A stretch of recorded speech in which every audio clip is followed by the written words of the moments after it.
I only have about 10 minutes left, and I haven't even touched on Manchester United, but how much did you relish the battles? Because back then, I mean, now they're saying we have the big seven, if you include Newcastle.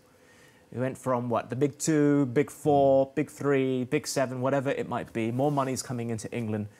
But I've got so many memories of Manchester United and Arsenal. Like you talked about the FA Cup semi-final, fighting for the title. But really, the season was defined by the matches between your two sides. It was. I mean, it is different now. We've got, I think, 6 of the 10 wealthiest clubs in world football that play in the Premier League. It's incredible. But Manchester United were the team, and they'd pretty well won, up until the Wenger years, they pretty well won most of the Premier Leagues that were played at that point. So we were trying to, and Arsene Wenger was trying to wrestle away their dominance. So of course, they weren't going to like it. And the games became very physical. We won that double in 97, 98. They won the treble in 99, which was remarkable. Of course, Man City have just done the same now. Have won 4 of the last 5 Premier Leagues. Could win a 4th one, actually, if they win again now. Yeah. So the game has changed remarkably, but then it was really head-to-head. Arsene Wenger, Sir Alex Ferguson. You could tell they didn't really like each other too much. Who's this clever Frenchman coming along? And they'd had it all their own way. So it was fantastic to be a part of that Arsenal team and sort of re-emerging and coming back. I'd always known about the history of the club, coming through the ranks. But this was very different with this sort of French flavour that we had. So, I mean, Manu Petit in that midfield, we didn't mention him. Again, him and Patrick were kind of in a contest that season to who was the best midfield player. It was remarkable, the quality of those two. And we went after Man United. And I think the bookies were paying out at the start of that season, at Christmas of that season, because they were so far in front. And we just started to reel them back and reel them back. Won at Old Trafford and went on this amazing run. So they were good days, but it shows that anything's possible.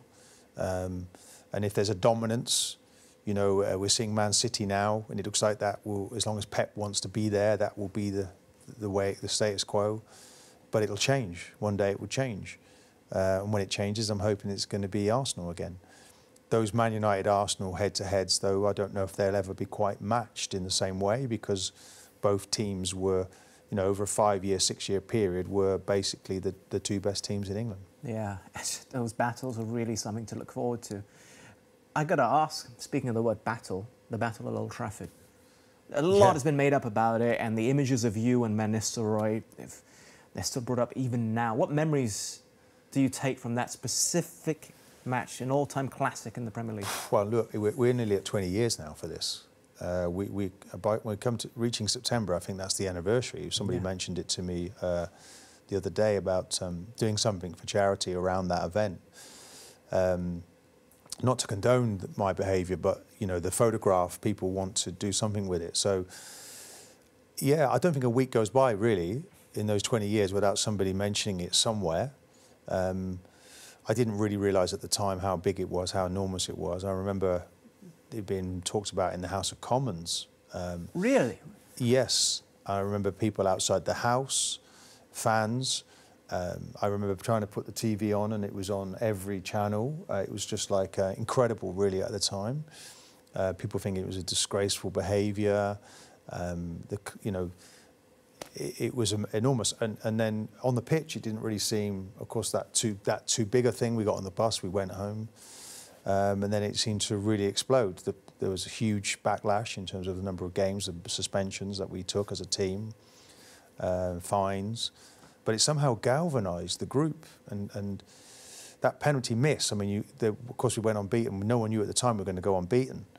But I was mightily relieved because people were going to blame me for giving a penalty away, which I thought was harsh. I didn't want that blame from my colleagues, so we were delighted. We could have said we overreacted, but that's how it was. I'll take nothing back. I don't have any regrets when I look back in my career. There have been a lot of incidents with Van Nistelrooy over the years. There have been other fines paid. There have been other comings together with me and him. I don't think it was anything personal. I think it was just the way that he targeted defenders. I don't have an issue with him now. If I met him now, I'd shake his hand and chat to him. I shook his hand just a few months later in the semi-final of the FA Cup. So no, but you know, when I see it sitting there now in history, it's just it was a big moment in our season. Probably the beginning of the end of my career at Arsenal Football Club as well, if I'm being totally honest, because I was suspended for a number of games.